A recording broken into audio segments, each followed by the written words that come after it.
everybody. So welcome to today's video, Grant Road ProVest Holdings. I hope everybody's doing well. So today is all about continuing our theme of growth, but we're looking at adaptability as part of today's talk. So adaptability is something that we take for granted, in that most people, when they talk around adaptability, they think that big corporations, it takes weeks, months, years to adapt and change. And then for SMEs, small businesses, startups, etc., you can change as and when you like. So very, very interesting topic. Now, adaptability to us is something that is part and parcel of business. It's now part of innovation and what we do. So it's now very, very crucial that it is part of your process, your systems, it's in your manual, it's just part of everyday business life. So really, really key topic. Wanted to talk to you about it today, because adaptability is something that can be you keeping up with the market, or it could be you falling behind, or it could actually be you being at the forefront of what you do in your industry, be a leader, an influencer, and other elements that put you at the front of the market. So really, really good topic. I think there's a lot of diversity, so we're going to try and keep it quite condensed today, because as much as adaptability is relevant, we could go down a bit of a rabbit warren and spend a lot of time talking about this particular topic. So we're going to focus today on 3 top tips from what we've experienced on how you can get adaptability into part of what you do day to day. So it's more about you delivering adaptability within what you do and you being adaptable rather than having to think about it too much. So why we want to be adaptable, why do we want to be able to change direction, be able to amend what we do, review, constantly develop? Why is that important? So a really big part of business change, growth, and this theme that we're talking about this week, which is business growth, is being able to follow trends, adapt to the markets, shift in different directions to make sure that you're not only keeping up with the rest of the market or your competitors, but actually you're driving a bit of change, a bit of leadership through the niche that you specialise in. And me and James, over the last couple of weeks, months, and now years, have started to really learn from other people who drive change and they adapt quickly. They set trends rather than follow them, or they capitalise on other people's trends that they're driving to home in on their niche. So it's now something that we've learned that needs to be part and parcel of what you do, what you offer, to make sure that your USP and your service, your delivery is unique to you. It's not just a replica of somebody else. And being adaptable allows you to make those changes, to make sure that what it is you're doing is unique to yourself. It does build credibility and your brand, and it allows you to diversify in a very noisy market, which it doesn't matter what industry you're in. If we're in that industry all the time, it's going to seem very noisy. It's going to seem very busy and somewhat saturated. So 3 top tips then on how we can be more adaptable. So the first one that I'm going to cover is change, and how we use change to be adaptable through our business and what we do. The second one is market trends, staying up to speed with what's going on in the market, and not just in your own market. It's about all markets, how they coincide, how they link together. And I'll come on to a little bit about the tech industry as well, because there's lots and lots of noise around tech at the moment because it is growing so fast. And the third one is future planning, and it's about how you use your review process and how you use what it is you're doing day to day, week to week, and month to month to make yourself adaptable in the future, by reviewing what it is you do on a consistent basis and how that's going to allow you to move forwards and be more cohesive but more adaptable at the same time within your niche and within your future plans and growth. So change then. Those of you that have followed us, or you still do follow us with previous videos, you will have heard me talk a lot about change, and now how change is part of business. If you're not changing, your business is going backwards. And so therefore being adaptable allows you to embrace that change further. So the big thing when it comes to change or being adaptable is you need to know what it is that you need to change, and you need outside influence. So when we're talking about being adaptable, the catalyst for that is feedback. Now that can be in very different forms. It could be surveys, it could be testimonials, it could be review periods.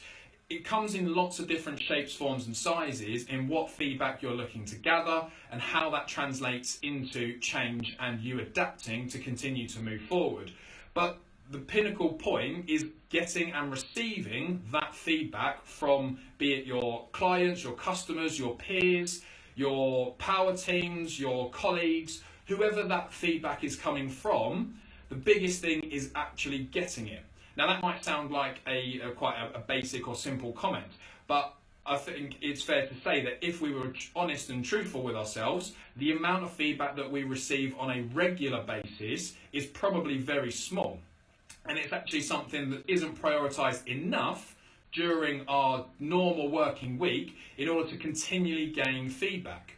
Whereas if we now look at the data and the analytics that's available with a lot of what we do within business, whether that's social media, whether that's just simple reporting, it could be finances, whatever it is, we're constantly looking at data, metrics, analysing what that data is doing, what is it showing us, yet verbal or written feedback, which in itself is data to be analysed, we don't continuously get that reporting done, or we don't continuously ask for that feedback to come back to us. So we need to have protocols, processes in place to make sure that we are receiving feedback on a consistent basis. And what that allows us to do is drive themes and trends within the feedback that we receive, which will then drive the changes that we need, forcing us to be adaptable. It teaches us to make changes, develop, grow, better our systems and our processes in order to continue driving forward with our business. So feedback is crucial, and it's that change that allows us to be adaptable and embracing that, because hopefully again some of you will agree, if not all of you will agree, that we don't like change, and it's very unnatural for us to change what was working or what is working. You know, it's that fantastic saying of, if it's not broke, don't fix it. Well, actually, there's different and better ways to continue, develop and grow your business, certain areas within your business, to dominate your niche, whatever it looks like. And embracing change is the best way to do that. It allows you to be faster at adapting, get new changes in, bring new processes in, and continue your business to move forward. So top tip number one is embrace change and use feedback as the catalyst to drive that change. So change and feedback together there. So top tip number two then is market trends. Now, market trends outside of your own industry is where we're focusing specifically on market trends, because it's great to know that you are at the top of your game within your market. It's great to know that who your biggest competitors are, or potentially where acquisitions are happening, or who is driving the trends within what it is that's going on. So an example is when 3D TVs came out. So I think, again, it's fair to say that 3D TVs probably didn't take off as well as the industry first thought. But if you slowly watch how 3D TVs have evolved, they are now steadily becoming more mainstream and more people are buying them. They are more of a luxury. I don't think they're ever going to be high street retail normal items to replace a normal TV if that's your thing. But there was a big boom about 3D TVs coming to the market, and actually it didn't take off as people thought. So that market trend got driven in very quickly, and actually it reverted back. So all of the companies that jumped on the 3D TV bandwagon, actually it was not as lucrative or not as big a boom as what people perceived it to be. So understanding what's going on in those industries then directly impacts what could happen and what the catalyst could be. Because if you're in, for example, the real estate business and you were thinking of doing virtual tours of your properties via a 3D TV, and then the 3D TV industry didn't boom as big as you thought it was going to, that can have a negative impact on your business. So it's about understanding where market trends are outside of what you do. Now, I alluded to the tech industry earlier, and I've done a short video on this previously as well, with regards to the tech industry is growing over 2.5 times faster than every other industry. So being aware and conscious of what that industry is doing and what those trends look like is absolutely crucial, because that allows us to have the capacity to potentially fall behind very quickly if we're not embracing some of the changes that that industry is driving. That could be apps, that can be software, that can be AI, that could be VR, whatever it is that that industry is driving. If we're not up to speed with what that looks like, how that could impact our business, and also how it could support our business, then very quickly our business could fall behind. And before long, if we left that for 6-12 months, you could be in a position where it's going to take so much time, effort and money to bring us back up to a level playing field with the rest of the market. So market trends outside of our own industry are absolutely crucial. And now some of you might do this already, but subscribing to webinars or magazines or online platforms, whatever it be, outside of your industry, is a great low-cost way to keep your finger on the pulse as to what is going on in these industries.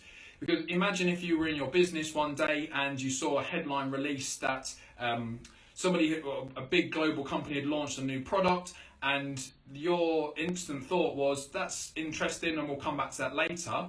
And then 6-12 months time, everybody in your industry has moved their business forward because they've embraced that release or whatever it was that came through. You're then going to be on the back fence going, we should have acted sooner because now we're playing big catch up. So it's about looking at what is going on in other markets, how it's relevant to what you are doing. Are your competitors or other people in your industry embracing certain elements of change that you might have an opinion on that aren't great, so that then you'll look at something different so that you're still moving forwards but in a slightly different way to everybody else. But it's understanding what the outside markets are doing, because if you look at business as a whole, business is business, and it doesn't matter what you do within your business, it's relevant in a generalist term to every other business out there because it will affect you in some way.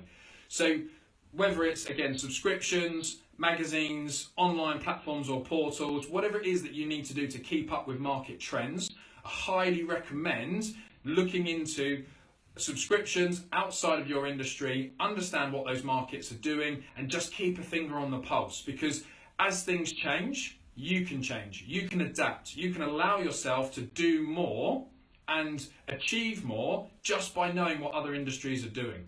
So a big one that I think is going to really hit the market, if say I can put my opinion out there, and I'd love to hear what you think on this next item as well, is blockchain. And I think that there was a big hype about cryptocurrency, and those of you that are involved in cryptocurrency, I'm not an expert, not going to really comment on that field, but blockchain underpins cryptocurrency. Now, the technology behind blockchain is absolutely phenomenal, and that is going to disrupt a lot of industries in the next 3 to 5 years. And so people in business now who aren't embracing blockchain or the technology that brings are potentially going to be wiped out, really struggling business, or whatever that may look like for them if it's relevant in the future, because that technology is coming. And so it's now used in one specialist area. Already other industries need to be aware of what its capability is going to be, because overnight blockchain could be that 10-year grind for an overnight success, in that the technology really does disrupt, if not wipe out, a lot of industries and professions. So that's just an example of looking outside the industry, looking at other market trends and understanding what is going on that can influence you. So a little bit longer there than I was hoping to spend, but I think that's very, very relevant, and hopefully that makes a lot of sense. So the final one then, tying those two together, is future planning. Now, we've got to constantly be planning for the future to make sure that we are adapting, growing, developing, not just to hit goals, not just to make sure that we're getting the results that we're looking to attain, but making sure that as we are adapting, as we are growing, it's controlled, it's concise, it's in the right manner, and it's making, again, the competition aware of your niche, what it is you do, and how you drive your growth in a controlled and planned manner. So, a big thing when it comes to future planning, and this is something that me and James have started to spend more time on recently. Now we've got more team members, we've got more resource, we're really focusing on planning half a year in advance. So we're already, with marketing, with acquisitions, and with other elements that we're doing, we're planning Q1 next year, and then looking into Q2 already, because we need to make sure that what we're doing now has a positive impact on what we're doing in 3 and 6 months' time. So it's making sure, again, that future planning is part of what you do. Now, you don't know what you don't know, and until you get into the crux of delivering your service, your content, whatever it is in that space, you're not going to know what the results are going to be. You're not going to know if you need to, again, change and adapt a little bit more. However, what you do know is the structure and the format in which that's going to be delivered. It might be that you're heavily focusing on client acquisition, or it might be that you're doing a really big marketing campaign, or you've got the goal to increase sales by 50%. Whatever that target is, it needs to be planned in. And it needs to be written down, structured, with an action plan beneath it to allow you to deliver that in the correct manner. What that also allows you to do is keep you focused. So again, use the phrase before, but we all work in very noisy industries because we are engrossed and embracing that industry. So it's very easy to get distracted. So we need to make sure that we've got structure, we've got systems, and we've got a plan in place so that when we get to the next milestone, or we're on our way to achieving the next goal or result, that it's focused, it's concise. We've got our eyes on the prize, for a phrase to use, that allows us to make decisions. Is it relevant or is it not? And it keeps us adaptable, because as we start to take these actions, we're looking at what the other markets are doing, we're looking at what our market is doing, and then we can adapt accordingly. We can make changes or slight tweaks where we need to, but our focus is there in front of us, and it keeps us drawn into it, working towards each step and each milestone that we're taking. So really, really crucial that future planning on a perspective and on some part of a spectrum is in your weekly or monthly reviews, to allow you to make sure that you're consistently moving, adapting, changing in the right way, and you're not just changing sporadically throughout different parts of your business, or trying to achieve different goals in different ways. So those 3 things, if you've just joined us this morning, so the 3 top tips that we can give you to make sure that you are adaptable as a business. Number 1 is change through feedback. So it's making sure that you're getting feedback all the time, understanding what it is you do for your clients, for your delivery service, for your team members, might be colleagues, might be business partners, whatever it is, get the feedback. Understand what it is that you might need to change and learn from, and then make sure you're adapting all the time from that feedback. Number 2 is market trends, and that's market trends specifically outside of your market, so that you can see where the external influences are coming in. You can understand what's happening to those industries that directly impacts, or potentially indirectly impacts, what you do and your market as well. And then number 3 was future planning. So it's understanding that what you're doing today directly impacts what is going to happen in 3, 6, 12 months' time. So it's having an overview of what that impact looks like, understanding what the structure needs to be, and then working towards that, but being flexible, versatile, and allowing yourself to adapt as you go through that process. So some of you might be thinking, okay, well, what if I haven't got the time to do that future planning? Well, just add it as an agenda point to your meetings as a very, very basic place to start. And it might be that you're going to have one discussion point for 3 months' time, and you're just going to note that down. Again, keep it very simple. Just add it into what you're already doing as a very, very small addition, and then move forward from that point. Others of you might be thinking, okay, well, what if I don't have the time to look at market trends or sit down and read articles on what the tech industry are doing or what the finance industry are doing? That's just a priority shift, and it's looking at, okay, if you read in the morning and you also read in the evening, then maybe once a week you just replace that reading a book or listening to a book to catching up on some market industries. If you look at any of the large corporates, the big CEOs or the big company owners in the world, they're reading market information all the time. And if you look at people like hedge funds or anything like that as well, with big money and finance involved, their game is understanding what all the markets are doing at any one time. So I think if that's just a priority shift, look at how you could potentially replace one small action with keeping up to speed, reading an article, whatever that may look like. But again, very small chunk, just allow yourself the time and the flexibility to make that change. Do that consistently over a short period, and it should start to get easier, and actually you might find that you've got more time than you first thought. So the final one on that one then is start having a look at how adaptable you are from today or from this week. If you've got a review session at the end of this week, or you've got a sit-down meeting, or you've planned in some time for you to do more on what it is that you're focusing on for the future, then just have a look at what you can do to make sure that you've got some future planning involved in there. You've got some adaptability points that you might need to work on, or if you don't have a feedback mechanism, maybe it's the process to start devising that to get that feedback coming in.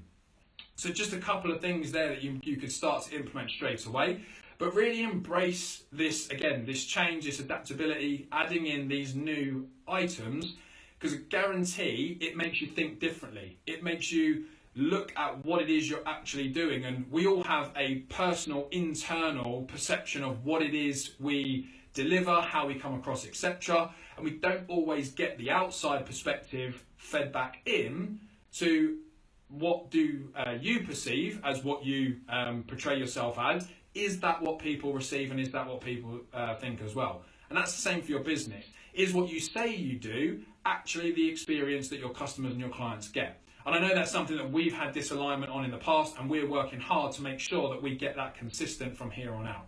So very crucial and very apparent to just spend a little bit of time on that. So that's all for today's this morning's video. Hopefully that's added value to what it is that you're doing if you're planning, and looking at how adaptability and being adaptable is very crucial to install business growth through your industry, your business, to hopefully help take you to the next level. So if you'd like any more information on that, please do drop us a message, whether that's a direct message, an email, whatever that be. We'd love to hear from you. On the topic of feedback, I'd be really grateful on feedback on these videos. Are you getting value from the content that I'm delivering? Is there anything you'd like me to talk around? Is there anything else that we've not spoken of before that you'd like to hear? Would you like more insights into what we do as a business? I would really appreciate feedback on these videos. And the final one is, if you know somebody who hasn't been able to tune in this morning and listen to this content, please do like, share, tag them in this. Make sure that everyone's aware that you think this is relevant too. So we're trying to get as much value out to everybody as we possibly can in order to continue helping people on their journeys as well. So that's all from me this morning. I hope you have a great day. Hope you really get some value out of this and can start implementing it straight away. And if you've got any further questions, we would love to hear from you. That's all from me this morning. Have a great day. Bye for now.